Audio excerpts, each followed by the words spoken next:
Countdown to the Super Bowl. The Saints were so close to making a big game when this controversial play happened in the NFC Championship game. Now Saints quarterback Brees, he is joining us on the heels of a record-breaking season. He is the all-time passing yards leader and former Super Bowl champ. Says frustration over that game will make us stronger.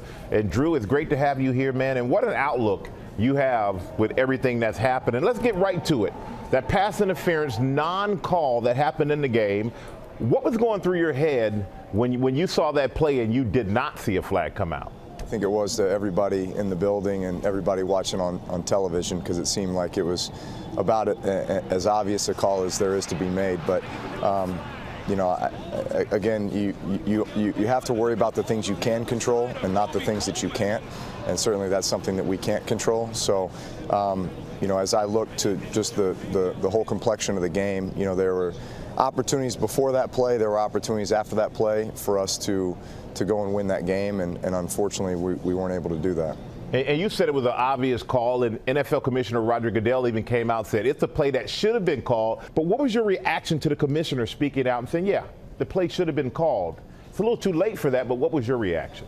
I think we all wish that he would have addressed that right after, you know, very soon after, Monday or Tuesday after that game, when he had the opportunity to do that. Obviously, I think he waited until his press conference when he had to be there and had to answer the question. But listen, at the end of the day, again, that's something that is out of our control as players and as coaches. You know, the rules are in place to hopefully, you know, be in a position where those calls are made, especially at those critical times. And I'm just curious, Drew, have the commissioner reached out to you personally? No, he hasn't reached out to me, and the guys on the team that I've spoken to, none of them have spoken to him either. And I want to ask you a question about the game. I want to see if there any advice that you would give a very young Jared Goff. He's 24 years old. He's going against Tom Brady, 41, who's been in 9 Super Bowls. Any advice that you would have for Jared Goff in this matchup? Well, listen, it's a big game, obviously. It's what you work for.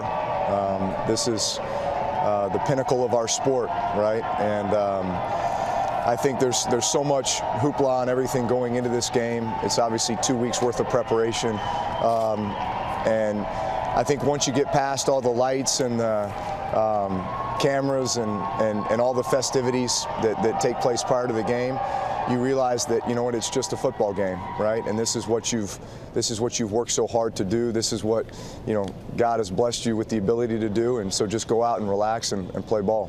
Well, hopefully he is watching. He will take your advice to heart. And I got to say, Drew, it's a pleasure talking to you. Continued success. And, you know, you make 40. 40 is the new 20, watching you out there play the game of football. But I thank you for joining me. I feel like it. I appreciate it. And a big thank you to Drew for that on behalf of our friends at BioFreeze. Hi, everyone. George Stephanopoulos here. Thanks for checking out the ABC News YouTube channel. If you'd like to get more videos, show highlights, and watch live event coverage, click on the right over here to subscribe to our channel. And don't forget to download the ABC News app for breaking news alerts. Thanks for watching.